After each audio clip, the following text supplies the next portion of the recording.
How does this art make me feel? Here we go. Yes. I don't know. Sculpture, a lot of times too, like two ideas coexisting together. One idea, and then a semicircle sitting on top of it as the semicircle where base is black. Two opposing ideas, actual. Those start to look like the profiles of faces. Whoa. And so, again, that might be a happy accident, but that's just what it feels to me. And then what about the electrical socket over there? I What's think the that interpretation also of is that? showing how technology is keep going. taking over humanity. Keep going, because between the faces, you see the technology. People want abstract art to at least feel some familiarity, so that's a way for people to adhere to it. I'm imagining this being made where, you know where you got to put on the mask and then you have like fire and you... Is that this? Welding. Welding. I would assume this is made in a kiln. Kiln. Maybe. Probably fired in a kiln. Kiln is a big art oven. It's an art oven.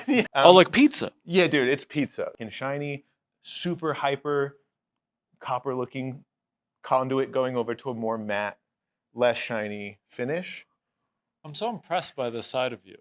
Like, in the back of my mind, I was like, yeah, Geoff probably knows stuff. Yeah. And then, like, to hear you and like, oh, really knows stuff. I mean, it is my favorite thing. There's nothing more I like basketball. More. Basketball, pick up basketball, and glaze. Actually, I would do piece by piece is the way I think about things, but... You do that with comedy, too?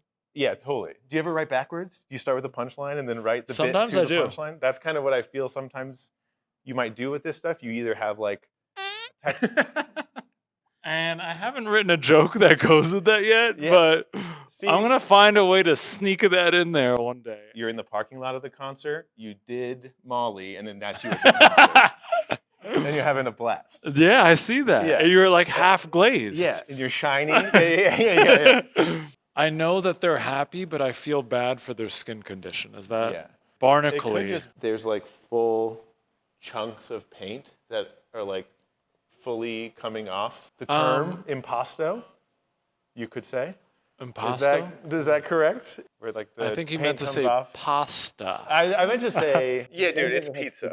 Can we get the Google search coming in here? Technique used in painting where the paint is laid on an area of the surface thickly, usually thick enough that the brush or the paint... Is it just me that's getting barnacles? Are you guys also getting barnacles? Merman. We're going to talk about the eggs. Those are eggs?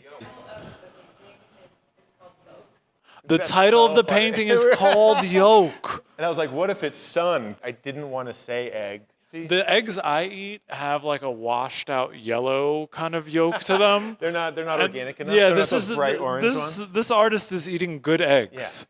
Yeah. Is art categorized into styles or movements? What's the correct term?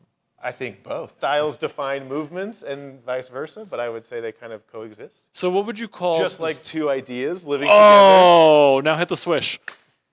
We're going home. Art swish. We just hit the art swish. We're going to break something for sure. See how I'm combining your two loves? That's it. That's all I care about is art and pick up basketball. That's all I care about. So what would we call this style? Because I really like this and I want to like give it a name. I don't know if a name is limiting, but this is cool. I would absolutely wear this on a shirt. The actual art interpretation for me is it's just like the spirit, the being exploding out of the human. That's how it feels. That might be too simple, but I mean, it looks cool. Yeah. I want to say something funny, but this is so cool. Yeah. This one's just so cool. I think this one might be my favorite so far, only because